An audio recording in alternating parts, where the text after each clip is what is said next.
아니 대표님 아무리 그렇다고 울고 계시면 어떡해요. 오셨어요. 요새는 주식 콘텐츠 안 하려고 했는데 9월, 10월 예상했던 대로 법학자원은 이 게시판을 통해서 현금 비중을 올리고 손절하고 나가야 된다는 말을 드렸었고요. 9월 15일에 거의 비슷한 경고를 반복해서 똑같이 드렸었고, 추석 이후에 폭락이 시작돼서 지금 2달 동안 1월부터 8월까지의 상승분을 모두 다 반납을 했습니다. 엄청난 낙폭이었고, 사실 이 정도면은 작년에 폭락장의 정점이었던 9월, 10월 정도의 하락분이라고 보시면 될 것 같아요. 오늘은 일부 상승은 하고 있지만 오늘 새벽에 FOMC 회의에 따른 기술적 반등이라고 보고 있고, 여전히 조정을 반복하고 있다. 이미 손절을 못 하신 분들은 전 다 늦었다고 생각을 하고, 지금은 무릎에서 발목 사이까지는 왔다라고 보시면 될 것 같아요. 2200까지 예상하는 영상을 최근에 올렸었지만 2200까지 안 가면 당연히 좋겠고요. 저도 2300을 지지하고 어느 정도 반등을 하면 좋겠습니다. 그래서 오늘의 주제는 10월의 수익 인증이긴 한데, 보시는 것처럼 뭐 1월부터 9월까지는 너무 좋았습니다. 꽃놀이 패였고, 한 2억 8천 정도 수익 실현, 다른 계좌까지 합치면 3억 2천 정도 수익 실현 했고요. 9월달부터 문제가 시작이 됩니다. 추석 전에 경고를 드렸었잖아요. 물론 하락을 예상을 하고서 단타 종목들은 정리를 했지만, 이 계좌에 중장기 계좌가 좀 들어있어요. 신용미수를 쓴 계좌들이 있기 때문에 그런 것들은 이제 계좌 분리가 안 되기 때문에 9월 26일에도 LG이노텍 실적주의 대명사인데 6% 정도 손절을 했고, 10센미디어도 신용미수 때문에 어쩔 수 없이 12%에서 손절을 해서 한 140만 원 정도 9월 달에는 손해를 봤고요. 그럼에도 불구하고 어쨌든 9월 달에는 1,800만 원 플러스로 났지만, 이제 문제는 10월이죠.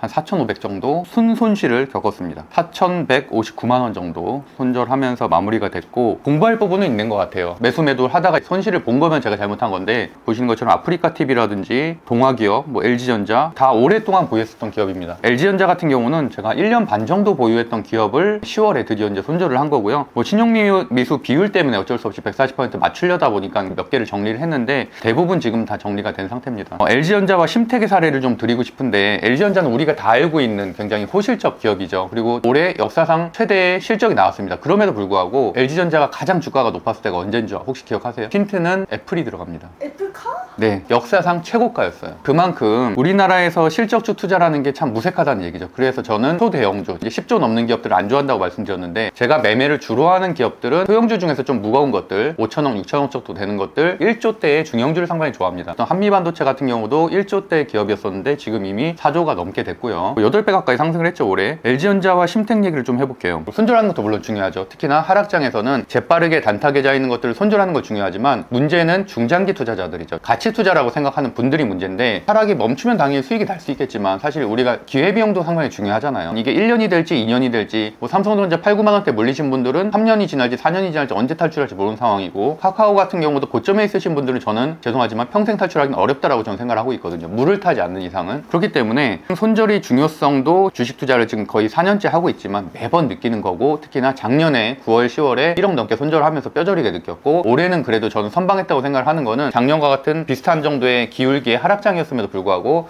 올해는 손실률을 그래도 한 3분의 1 정도로 낮췄다. 그리고 나머지 단타 계장들은 일찍 다 정리를 했기 때문에 거의 손실을 보지 않았다라는 게 핵심일 것 같고, 예를 들어서 롯데정보통신 같은 경우도 실적주고요. HPSP도 반도체 영업이익률 50%의 실적주고, 이런 것들은 물론 지난주에 샀던 게 맞습니다. 3, 4일 정도 하락하는 거 보고 이제 바로 정리를 했고요. 추가적인 하락이 예상이 됐기 때문에, 또 LG전자가 밑에 쪽에 또 있고, CNC 인터내셔널도 화장품주인데 이제 실적주. 그러니까 제가 손절한 종목들의 대부분을 보면은 실적주들이 많아요. 아프리카TV도 그렇고, 아프리카TV도 사실은 제가 20년도, 21년도 방송할 때 매매를 많이 했었던 종목이거든요. 영업이익률이 40%가 넘어요. 그럼에도 불구하고 현재 같은 하락장에서는 이동평균선 이탈했기 때문에 아프리카TV도 과감하게 정리를 했고요. 심택을 좀 얘기를 들어볼게요. 34%의 손절을 했고 1년 한 2개월 정도 보유했던 것 같아요. 차트를 한번 보시면은 이런 상황입니다. 그래서 제가 손절한 지점은 60선 이탈하는 시점에 손절을 했고, 그 이후에 보시면은 거의 한 15%가 또 추가적인 하락을 했습니다. 오늘 물론 6%가 반등은 했지만, 중요한 거는 이 손실을 막았다는 게 중요한 것이죠. 왜 이 구간에 보유를 했냐? 당연히 보시는 것처럼 정배열을 그리고 있었고, 흑자 전환이라는 소재가 있었기 때문에 5월부터 10월까지는 주가가 올라가는 상황이었기 때문에 그 당시에는 정리를 하지 않았고, 이동평균선을 이탈하는 이날 정리를 했습니다. 이날. 과연 이 종목을 그럼 왜 도대체 들고 있었냐? 재무제표에 들어가 보시면 심택이 한 8천억대 정도 되는 종목이거든요. 근데 보시면은 매출액이 2021년도에 1조 3천억 원, 2022년도에 1조 6천억 원. 매출이 굉장히 가파르게 성장하고 있는 곳이었고, 21년도에 상당히 많이 픽을 했었던 종목입니다. 그러다 보니까 저는 나름대로는 이 종목의 특성에 대해서 잘 안다고 생각을 했었고, 특히나 21년도 말에 증설에 대한 공시들이 좀 있었어요. 증설이란 얘기는 앞으로도 수주구 물량이 늘어날 것에 대해서 예상을 해서 증설을 한 거잖아요. 공장에다 투자를 하고. 그런 건데, 문제는 2023년도가 이렇게 됐다는 거죠.